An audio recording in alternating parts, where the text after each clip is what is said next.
Health alliance এনসিপির। আমি আজকে উসমান হাদির যে মেডিকেল বোর্ড হয়েছে কিছুক্ষণ আগে, উসমান হাদির শারীরিক কন্ডিশন নিয়ে একটু আপডেট বলতে চাই।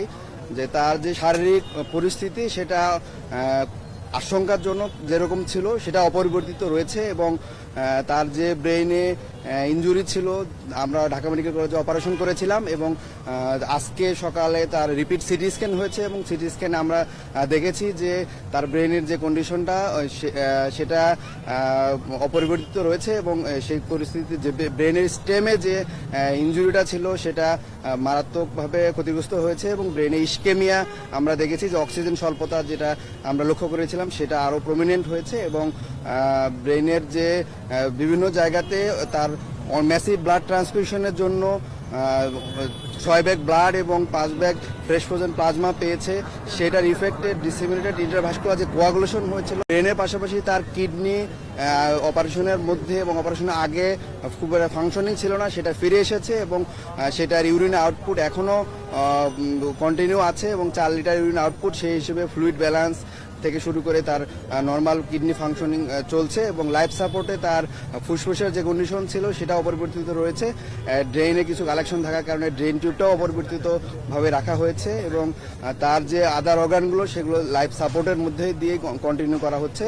এখন আপনারা দেশবাসী সবাই তার জন্য দোয়া করবেন, এবং আমরা বলতে চাই যে এই যে তাকে হেডশুট করা হলো, এবং সেটা আমরা দেখেছি যে আমি একজন সার্জন হিসেবে বলতে চাই খুব এক্সপার্ট হ্যান্ডে এই হেডশুটটা করা হয়েছে, কারণ তাকে যেই জায়গা দিয়ে ডান পাশ দিয়ে গুলি করা হয়েছে টেম্পোরাল বোন ভেদ করে একদম ব্রেইনের যে মেইন অংশ ব্রেইন স্টেম যেটা দিয়ে হৃদযন্ত্র এবং শ্বাস প্রশ্বাস সেন্টার থাকে, ঠিক সেই সেন্টারের সামনে দিয়ে সার্কেল অফ উইলিস যেখানে সবচেয়ে বেশি রক্তনালীগুলো থাকে ওই রক্তনালীর সামনে দিয়ে একদম এফোর ওপর হয়ে গিয়েছে। তার মানে খুব এক্সপার্ট হ্যান্ড ছাড়া এরকম, এবং সে যদি অভিজ্ঞ না হয় এই জায়গা দিয়ে গুলি করতে পারে না। তো আমরা দেখতে চাই দেশের যে আইন শৃঙ্খলা পরিস্থিতি, সেই আইন শৃঙ্খলা পরিস্থিতি এখন পর্যন্ত তাকে গ্রেপ্তার করা সম্ভব হয় নাই, এবং আমরা যারা অ্যাক্টিভিস্ট আছি, আমরা যারা জুলাইয়ের পক্ষে শক্তি আছি, তারা সবাই আমাদের জীবন হুমকির মুখে আছে বলে আমরা মনে করছি, এবং আমরা চিন্তা করছি যে দেশের যেই আইন শৃঙ্খলা পরিস্থিতি, এই পরিস্থিতিতে আসলে সামনের যে নির্বাচন আছে সেটাকে বানচাল করার জন্য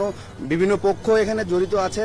আমি দেশের যে স্বরাষ্ট্র উপদেষ্টা সহ যে প্রধান উপদেষ্টা আছে তাদের কাছে আহ্বান জানাচ্ছি যে আপনারা দ্রুততম সময়ের মধ্যে এই আইন শৃঙ্খলা পরিস্থিতি উন্নতি করেন, এবং যে অপরাধী তাদেরকে গ্রেপ্তারের আওতায় আনতে হবে, এবং তাদেরকে বিচার এবং দৃশ্যমান বিচারের আওতায় আনতে হবে বলে আমরা মনে করি। যদি আপনারা সেটা না করতে পারেন তাহলে আমরা যে জুলাই শক্তিগুলো আছে আমাদের জীবন যে ধন্যবাদ। আসলে তাকে এখনো নিবিড়ভাবে পর্যবেক্ষণের মধ্যে আছে, এবং তার পরিবার তাকে উন্নত চিকিৎসার জন্য হয়তোবা বিভিন্ন জায়গায় নেওয়ার জন্য চেষ্টা করছে, তবে সেটা তার পরিবার সিদ্ধান্তটাই চূড়ান্ত বলে আমরা মনে করি। এবং এখানে যে বোর্ড মেডিকেল বোর্ড সিদ্ধান্ত দিয়েছে যে তাদের শারীরিক অবস্থা অপরিবর্তিত রয়েছে, এবং সেটা আশঙ্কাজনক। গত 2 দিন যেরকম ছিল ঠিক ওই রকম ভাবে আছে। তার জিসিএস যে এটা মেডিকেল বোর্ড সিদ্ধান্ত দেবে, তার পরিবার যদি এগ্রি করে দেন মেডিকেল বোর্ড ওই ব্যাপারটাই তখন আলোকপাত করবে আর কি।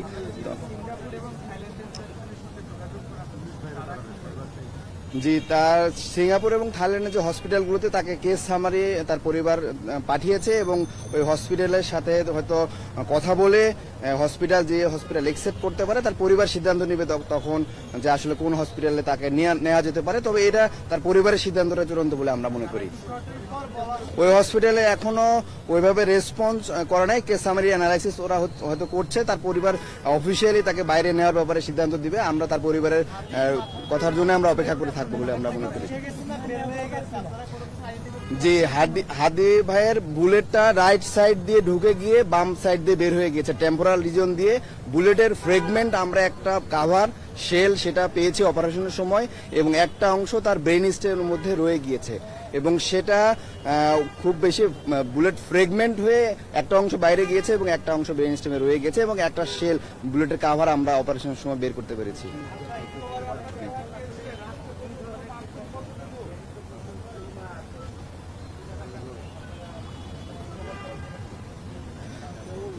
জি, তার কনজারভেটিভ ম্যানেজমেন্ট চলছে। তার ব্রেনে যে ইডেমা আছে, চাপ আছে, সেগুলোর জন্য মেডিকেল যে ম্যানেজমেন্ট পসিবল, এটা যে কোনো বিশ্বের সাথে ওয়ার্ল্ড ক্লাস স্ট্যান্ডার্ড তার চিকিৎসাটাই চলছে। তো সেটা কনজারভেটিভ ম্যানেজমেন্টে চলছে এবং ফার্দার কোনো সার্জারি লাগবে না বলে আমরা মনে করি। তারপরে যদি বোর্ড মনে করে যে না নেক্সট কোনো প্রসিডিউরে যেতে হবে, তাহলে সেই বোর্ডের সিদ্ধান্ত অনুসারে সেই প্রসিডিউরে যা পসিবল হবে। জিসিএস তার এখনো 3, E1 VT M1 আমরা মেডিকেলের ভাষায় বলি। তো জিসিএস যেরকম অপারেশনের আগে ছিল, অপারেশনের সময় যেরকম ছিল, ঠিক এখনো ওই পর্যায়ে আছে।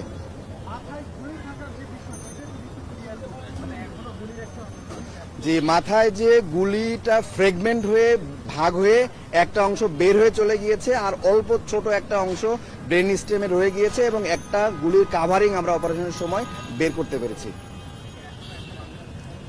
জি জি, স্প্রিন একটা গুলি, সেটা হয়তো ভিতরে ঢোকার পরে ফ্রেগমেন্ট হয়ে যায়, ফ্রেগমেন্টের একটা ছোট অংশ সেটা ব্রেন স্টেমে রয়ে গিয়েছে।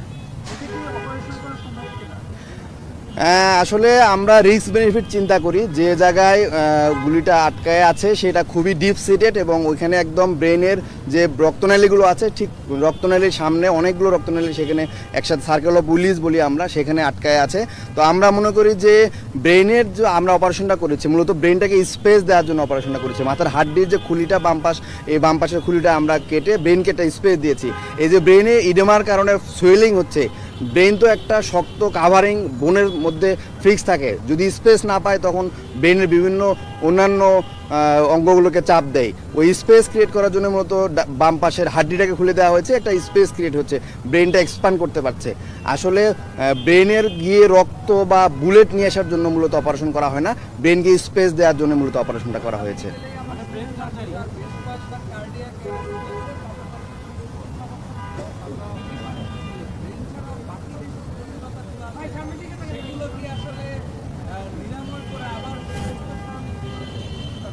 জি, তার কার্ডিয়াক অ্যারেস্ট যখন আমরা প্রথমে ওসাইকে রিসিভ করি, তখন প্রায় 2:20 বা 2:30টার মতো বাজে, তখনই সে কার্ডিয়াক অ্যারেস্ট হিসেবে আমাদের এখানে আসে। তখন তাকে 5 সাইকেল সিপিআর দেওয়া হয়, এবং সিপিআর দেওয়ার পরে তখন আবার সে কামব্যাক করে, এবং তারপর থেকেই সে নরেড্রেনাল ওষুধের সাপোর্টে সে লাইফ কন্টিনিউ করছে, তার হার্টবিটটা কন্টিনিউ করছে। এখনও নরেড চলছে, তবে প্রথমে শুরুতে যেরকম নরেড বেশি মাত্রায় পাচ্ছিল, এখন সেটা কমিয়ে আসছে, এবং অল্প পরিমাণ নরেডে সে রেসপন্স করছে, এবং তার পালস এবং বিপি এখন পর্যন্ত স্টেবল আছে।